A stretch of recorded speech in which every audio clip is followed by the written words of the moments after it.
I'm Stella, and I'm 28 years old. At my own wedding reception, I watched my mother-in-law drop something into my champagne glass.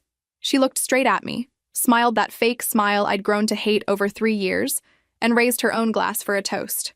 I smiled back, discreetly switched our glasses while she spoke about happiness and family, and watched her drink what she'd meant for me.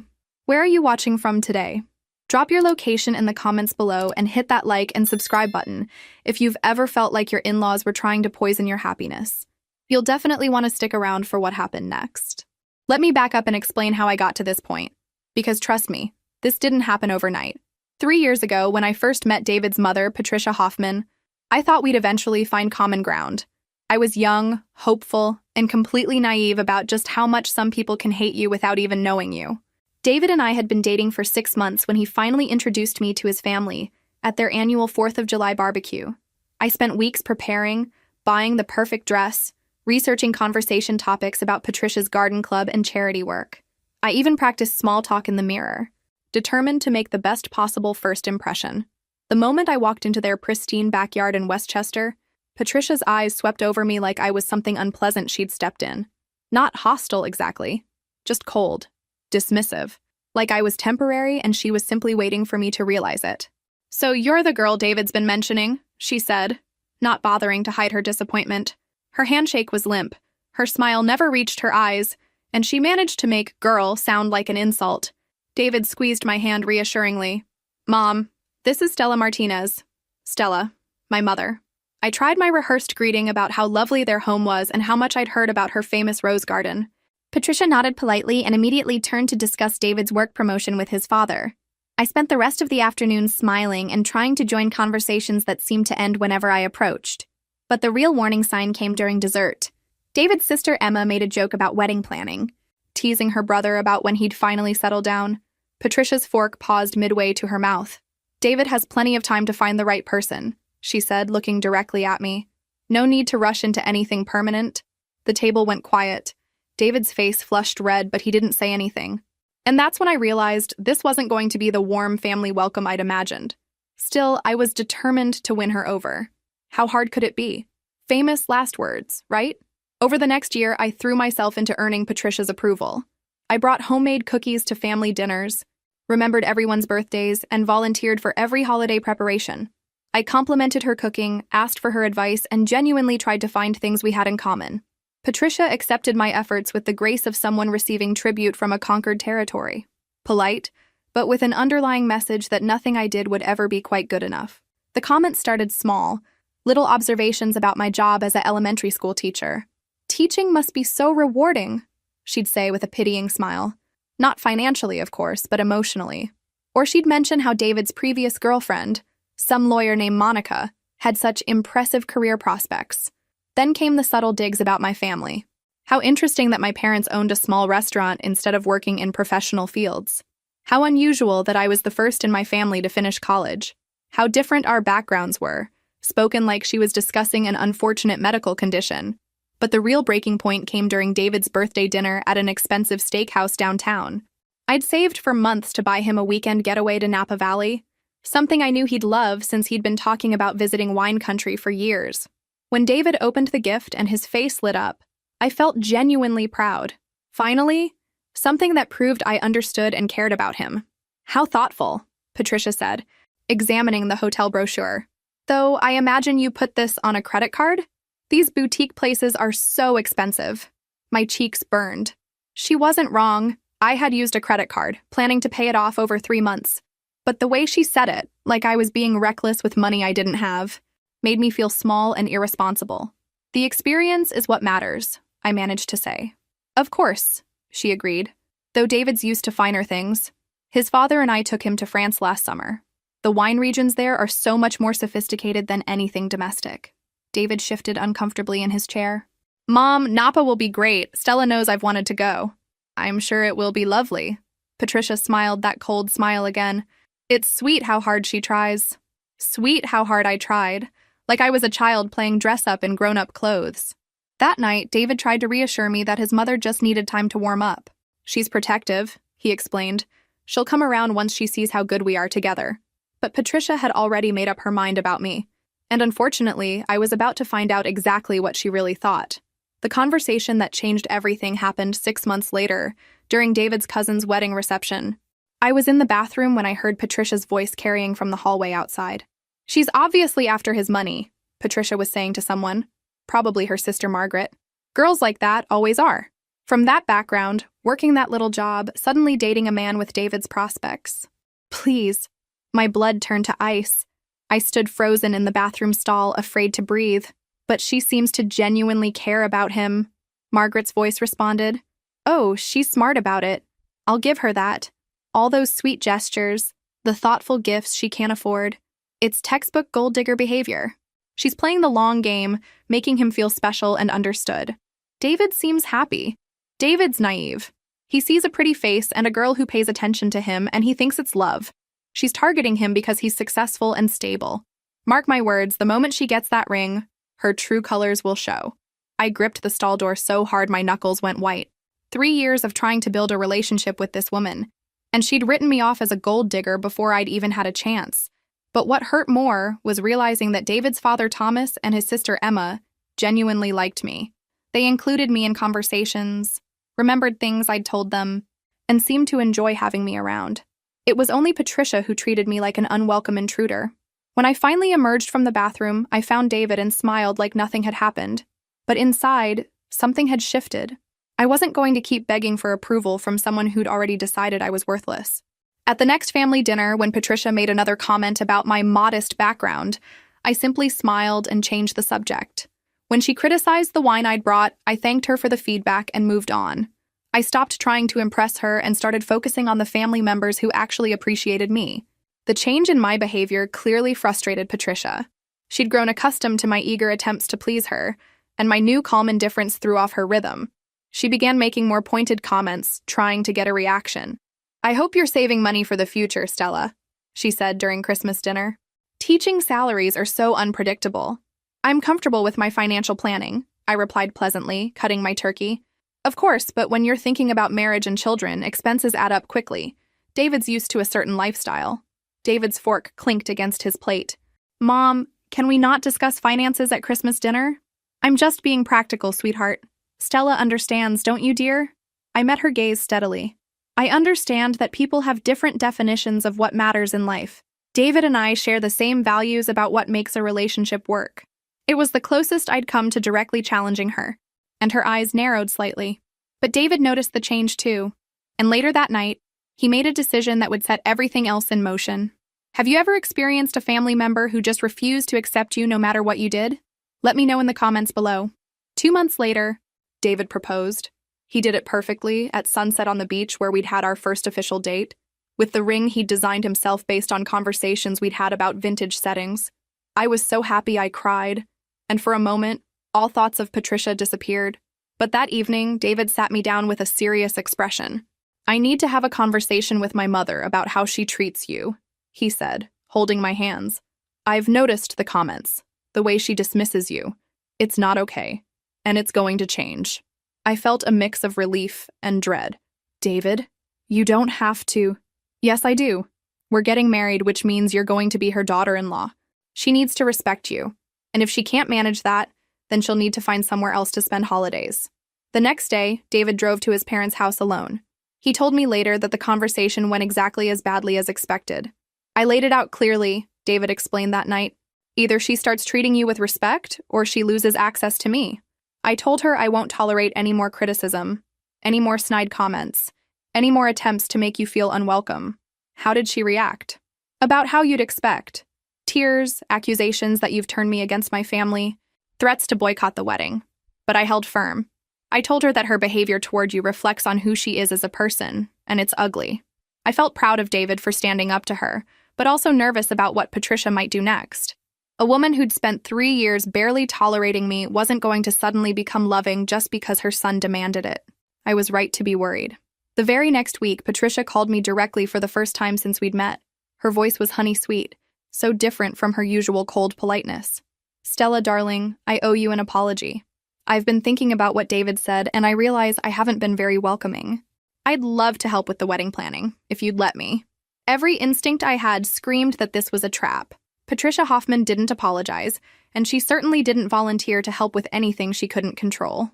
"That's very kind of you," I said carefully. "David and I are still in the early planning stages." "Well, I have so much experience with events. I'd be happy to share some vendor recommendations, maybe help you avoid some common mistakes. Why don't we have lunch this week and discuss it?" I found myself agreeing, partly because refusing would seem petty to David, and partly because I was curious about what she was actually planning. But as I hung up the phone, one thought kept running through my mind. Patricia Hoffman had never done anything in her life that wasn't calculated. This sudden change of heart wasn't genuine kindness. It was strategy. The lunch meeting happened at Patricia's country club, because of course it did. She wanted the home field advantage, surrounded by women who would automatically defer to her judgment about wedding planning and family dynamics. Patricia looked perfect in her cream-colored suit and pearl earrings, every inch the sophisticated mother-in-law who definitely knew better than her son's young fiancé. She ordered for both of us without asking what I wanted, then launched into her helpful suggestions. "The grand ballroom at the Riverside Hotel would be perfect for your reception," she said, consulting notes she'd already prepared. How thoughtful. "I know the event coordinator personally. We could get you a discount. Actually, David and I are looking at smaller venues. We want something intimate." Her smile tightened almost imperceptibly. "Oh, but dear, with our family list, you'll need space for at least 200 people, unless you're planning to exclude relatives?" I realized this was a test. Agree to her preferences or be labeled as someone who cuts family out of important events. "We're planning a wedding, not a campaign fundraiser," I said pleasantly. "We want our actual close friends and family there, people who've been part of our story." "Well, of course you want to keep costs manageable," Patricia agreed, and I caught the subtle dig about money again. Though I hope David mentioned that weddings are an important social opportunity. His father's business associates will expect invitations. For the next hour, Patricia systematically tried to take over every aspect of our wedding planning. The venue was too small. The flowers I wanted were too seasonal. The menu wasn't sophisticated enough. The band I'd researched wasn't appropriate for a proper wedding. Each suggestion came wrapped in concern for David's happiness and our future together. But the message was clear. Left to my own devices, I would embarrass the family with my poor choices. "You know, Stella," Patricia said as we finished our salads, "I think we got off on the wrong foot. I want you to know that I'm committed to making this work between us." "I appreciate that," I said, meaning none of it. "Good. Then you won't mind if I handle a few of the smaller details? The napkins, the centerpieces, maybe the guest book, just to take some pressure off you." And there it was. The real reason for this sudden change in attitude. Patricia wanted control over wedding details, probably so she could ensure everything met her standards and reflected well on the family. But also, I realized with growing unease, so she'd have access to wedding vendors, timelines, and logistics that I might not be monitoring closely. "That's very generous," I said slowly. "But David and I want to handle the important elements ourselves. Maybe you could help me choose between napkin colors?" Her eyes flashed with irritation before the smile returned. "Of course, whatever you think is best." But as we walked to our cars, Patricia's parting comment sent a chill down my spine. "I'm so looking forward to your special day, Stella. I want everything to be perfect for you and David. Absolutely everything." The emphasis she put on everything made it sound less like a promise and more like a threat. Over the next few months, I tried to include Patricia in small wedding decisions while keeping control of the big ones. It was like diplomatic negotiation with someone who smiled while planning your destruction. "What do you think of these napkin colors?" I'd ask, showing her samples. "The ivory is classic," she'd respond, "though the blush pink might complement the floral arrangements better. What type of centerpieces are you planning?" I learned to deflect her attempts to gather information about our timeline, vendors, and logistics. When she offered to pick up our wedding favors, I told her we'd decided to make them ourselves. When she suggested she could coordinate with the florist, I mentioned that David and I wanted to handle all vendor communications directly. Patricia's frustration with my boundaries grew more obvious as the wedding approached. She'd make suggestions that sounded helpful, but were actually attempts to insert herself into our plans. "You know, dear, if you give me your caterer's number, I could confirm the final headcount for you. Save you one phone call." "Thanks, but I enjoy talking with Maria about the menu. She's been so creative with our ideas." "Well, if you change your mind, I just want everything to go smoothly for you both." The thing about Patricia was that her manipulation was sophisticated. She never directly challenged my decisions or made obvious power grabs. Instead, she positioned herself as the experienced family member who could help the young bride avoid mistakes. but I caught her in small lies that revealed her real agenda. She'd mention vendor names she claimed to recommend.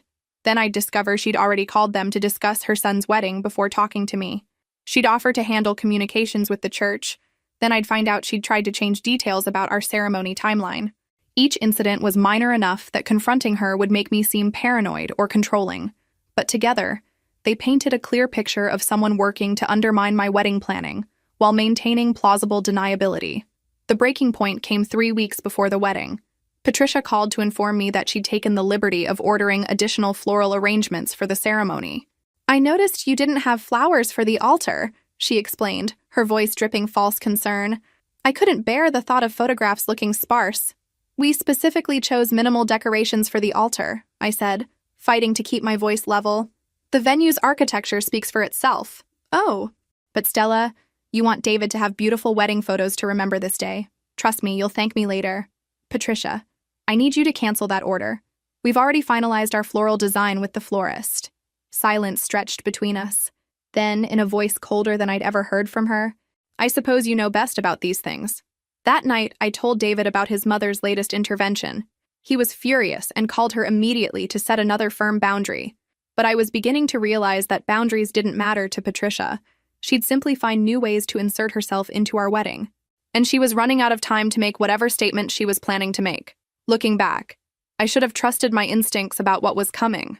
But I was so focused on protecting our wedding from her interference that I didn't see the real danger until it was almost too late. The week before our wedding, Patricia's behavior shifted again. The pushy helpfulness disappeared, replaced by an almost serene satisfaction that made my skin crawl. She stopped calling with suggestions and stopped trying to insert herself into our final preparations. "Your mother seems calmer lately," I mentioned to David as we confirmed last-minute details with our vendors.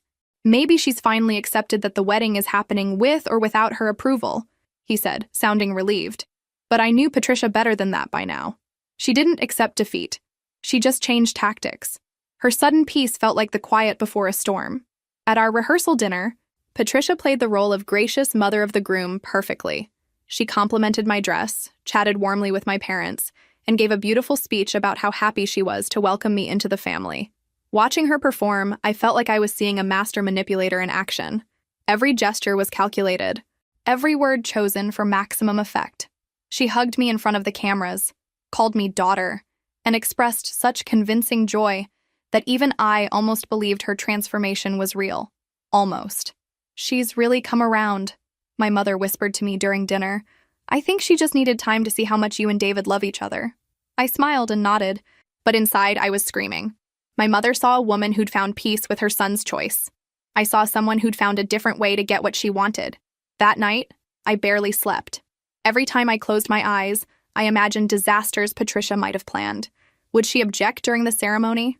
Stand up and tell the congregation why I wasn't good enough for her son? Had she sabotaged our catering? Our flowers? Our music? David found me at 3 a.m. standing by our hotel window, staring out at the city lights. "Hey, what's wrong? Cold feet?" "Your mother is planning something," I said without turning around. "I can feel it. Stella, she was perfect tonight. She even told my dad how beautiful you looked and how proud she was of me for choosing you. That's exactly why I'm worried. Patricia Hoffman doesn't change her mind about fundamental things. She's been planning something for months, and now she's confident enough to be nice because she knows it doesn't matter anymore." David wrapped his arms around me from behind. "Even if she tries something tomorrow, it won't matter. We'll be married regardless. Nothing she says or does can change that." He was right about the marriage part, but what I didn't realize was that Patricia wasn't planning to stop our wedding. She was planning to make sure I never got to enjoy it. What do you think will happen next? Let me know your predictions in the comments below. Our wedding day dawned perfect and clear, the kind of September morning that makes you believe in good omens. As I got ready with my bridesmaids, surrounded by champagne and laughter and all the joy a bride should feel, I almost convinced myself that my fears about Patricia had been paranoia. The ceremony was everything David and I had dreamed of. Intimate, meaningful, filled with people who actually loved us. When Patricia dabbed at her eyes during our vows, I thought maybe, just maybe, seeing David so happy had finally softened her heart toward me. The reception started beautifully. Our first dance as husband and wife felt like floating, and when David spun me slowly around the dance floor, I felt drunk on happiness and possibility. That's when I saw it. As David turned me in a graceful spin, I caught sight of our gift table where Patricia stood with her back to the dance floor. She was holding my champagne glass, the crystal flute I'd left there when we went to dance, and she was dropping something into it from a small vial. My blood turned to ice. I stumbled slightly, and David steadied me with concern. "You okay, babe?" "Fine," I managed, my voice sounding normal even as my mind raced. "Just dizzy from the spinning." David laughed and pulled me closer as the song continued. Over his shoulder, I watched Patricia cap the vial and slip it into her purse. Then she picked up both champagne glasses, mine and her own, and arranged them carefully on the table. When the dance ended, Patricia appeared at our side with those bright smiles and both glasses in her hands. "You two looked so beautiful out there," she said, handing us the flutes. "I thought this would be the perfect time for a mother's toast to the happy couple." She kept talking, saying something about how happy she was to see David so in love, how excited she was to have me as a daughter, how she wished us a lifetime of happiness together. Standard mother-in-law wedding speech material, delivered with award-worthy sincerity. But I wasn't listening to her words. I was watching her eyes, which remained cold even as her voice grew warm with emotion. And I was thinking fast because in about 30 seconds she was going to expect us to drink from those glasses. "To Stella and David," Patricia concluded, raising her glass high. "May your marriage be everything you both deserve." The emphasis on deserve sent another chill through me. I raised my glass with a smile. David raised his, and every wedding guest in the room prepared to celebrate with us. But in the split second before Patricia brought her glass to her lips, I made a decision that would change everything. "Wait," I said sweetly. "Before we drink, I want to switch glasses with you, Patricia. In my family, it's traditional for the bride to drink from the mother-in-law's glass for good luck in the marriage." I held my breath, watching Patricia's face carefully. For just a moment, her composure cracked. Her eyes widened almost imperceptibly, and her grip on her glass tightened. "Oh, that's not necessary," she began. "I insist," I said firmly, already reaching for her glass. "It would mean so much to me to honor that tradition on our wedding day." Patricia had no choice but to comply without making a scene in front of 60 wedding guests. We swapped glasses with warm smiles, and I felt a strange sense of calm descend over me. "To the happy couple," Patricia said again, her voice slightly strained. We all raised our glasses. We all drank. And then we waited. The effects started about 15 minutes later, just as David and I were cutting our cake. I noticed Patricia swaying slightly as she stood near the gift table, her hand gripping the edge for support. At first, I thought she might just be feeling emotional. Weddings can be overwhelming, and she'd been putting on quite a performance all day. But then her face went pale, and she pressed her hand to her throat with a confused expression. "Mom?" David called out, immediately moving toward her. "Are you feeling all right?" "I'm fine," Patricia managed, but her voice sounded strained. "Just need some air."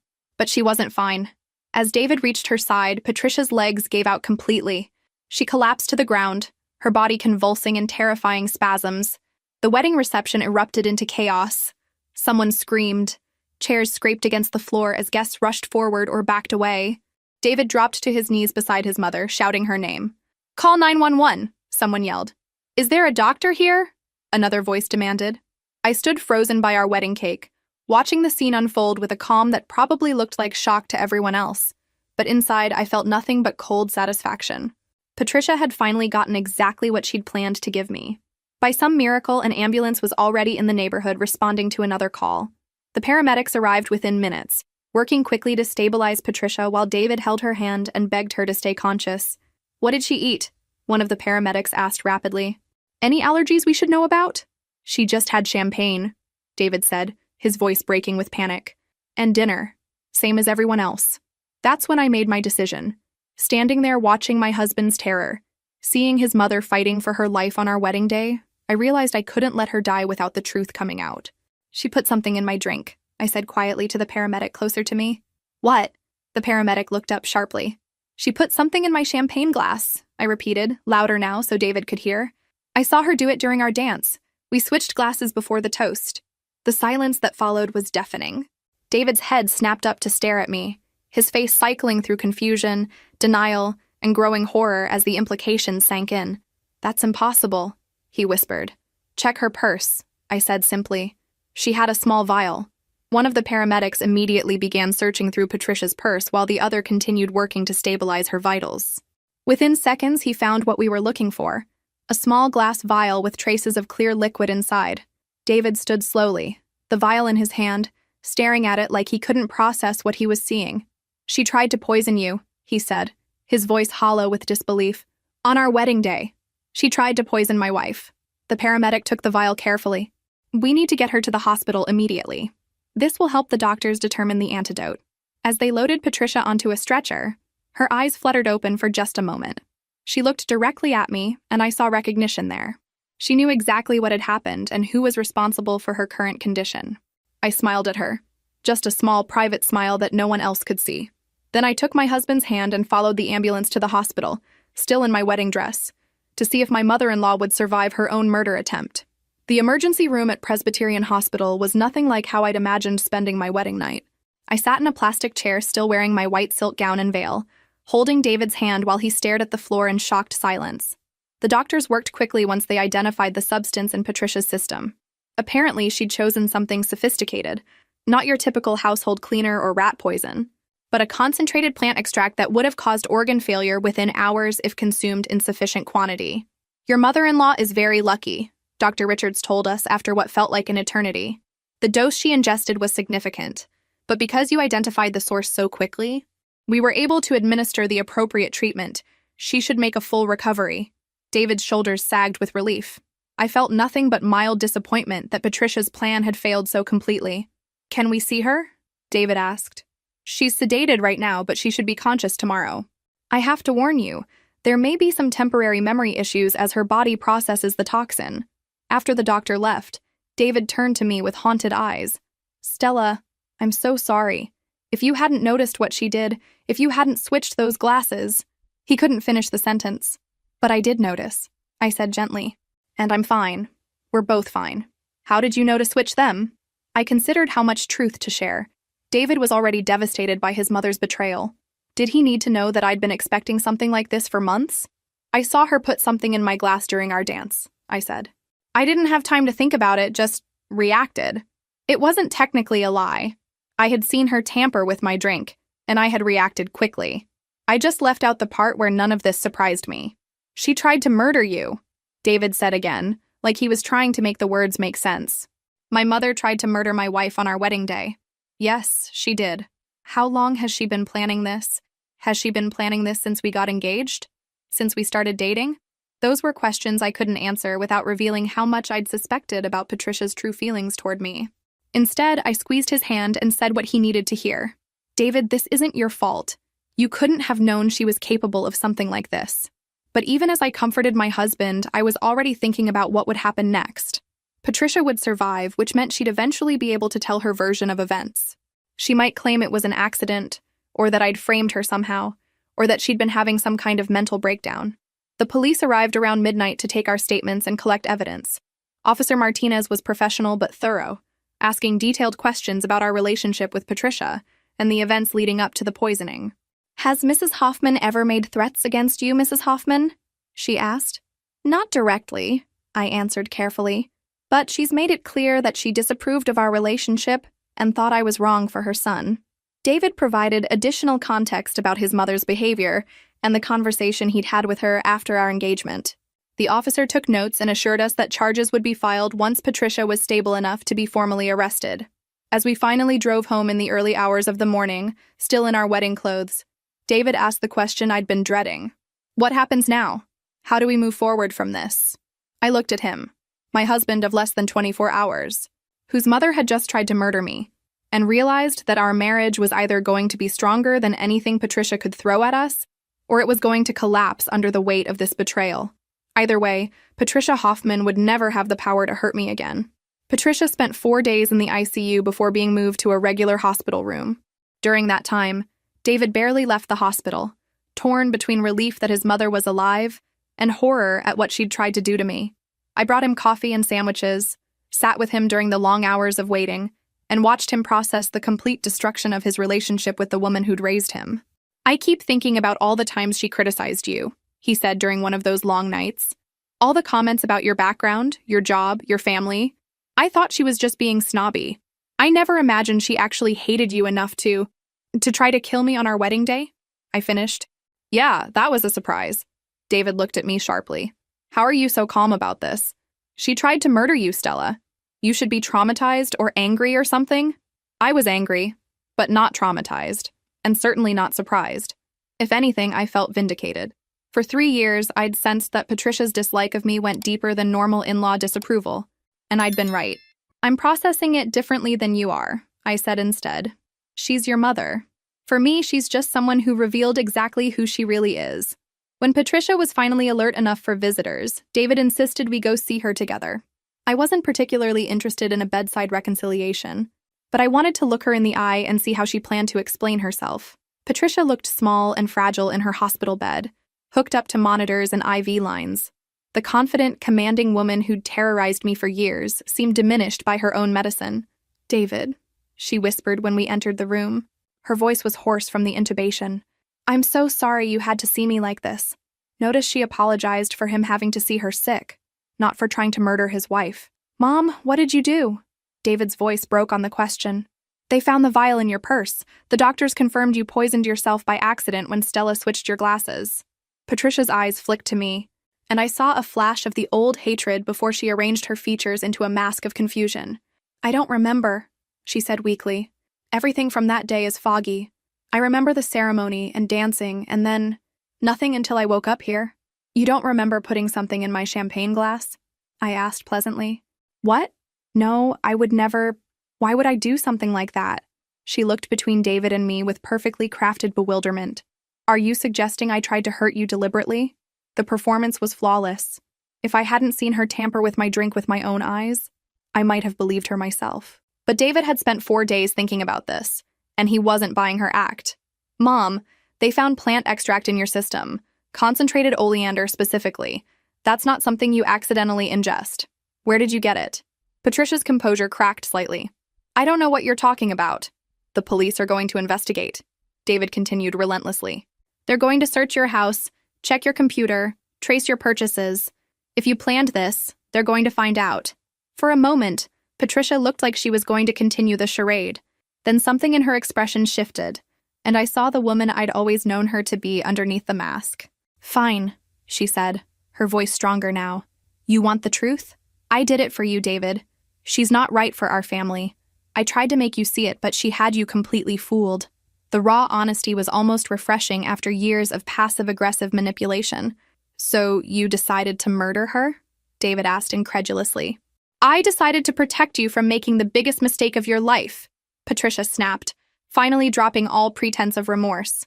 "Girls like her don't love men like you. They love what you can provide them." I laughed, actually laughed out loud at the absurdity of it.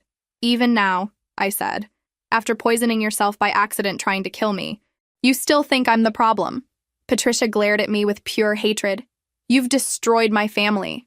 "No," David said firmly, standing up from his chair. "You destroyed our family the moment you put poison in my wife's drink. And you know what, Mom? You succeeded in one thing. You showed me exactly who you really are." He took my hand and headed toward the door. "David, please don't leave like this," Patricia called after him, desperation creeping into her voice. "I'm not leaving like this," David said without turning around. "I'm leaving forever." The legal proceedings were swift and decisive. Patricia was charged with attempted murder, and despite her lawyer's attempts to claim temporary insanity, the evidence was overwhelming.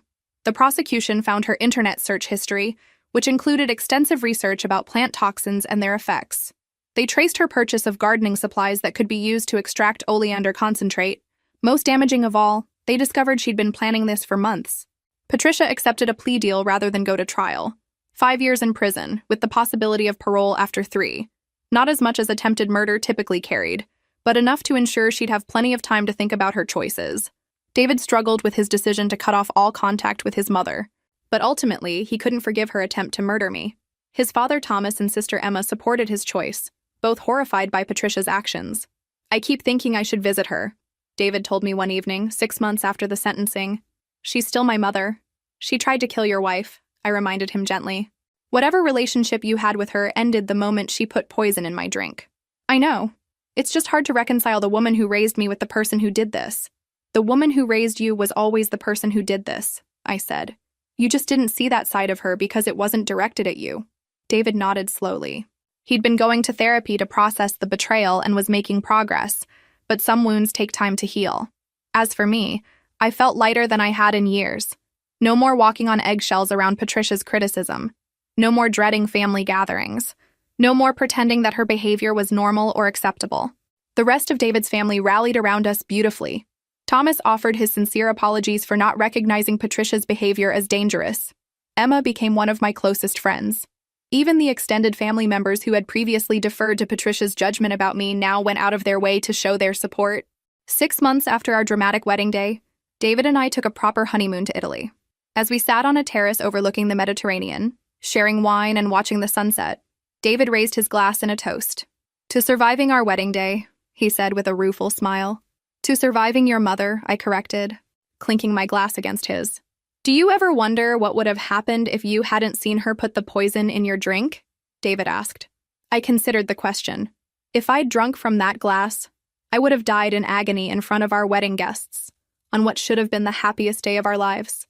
Patricia would have comforted her grieving son, probably suggesting that my death was some kind of tragic accident or divine judgment. "I try not to think about it," I said instead. "What matters is that her plan failed, and we're here together." "I'm so sorry it took me so long to see who she really was," David said. "Not for the first time. You saw what you needed to see when it mattered," I replied. "That's all that counts." And it was true. David had chosen me over his mother when the stakes couldn't have been higher. Patricia had gambled everything on her hatred and lost spectacularly. Sometimes the best revenge really is just living well. Though I have to admit, watching your would-be murderer accidentally poison herself because she underestimated your intelligence comes in a very close second. 3 years later, David and I are happily married with a beautiful daughter named Grace. Patricia sends letters from prison that we return unopened. She's missed her son's promotion to partner, our first wedding anniversary, the birth of her granddaughter, and countless family milestones that she'll never be part of. And honestly, our family is better without her. If this story resonated with you, make sure to like and subscribe for more tales of justice served and toxic family members getting exactly what they deserve.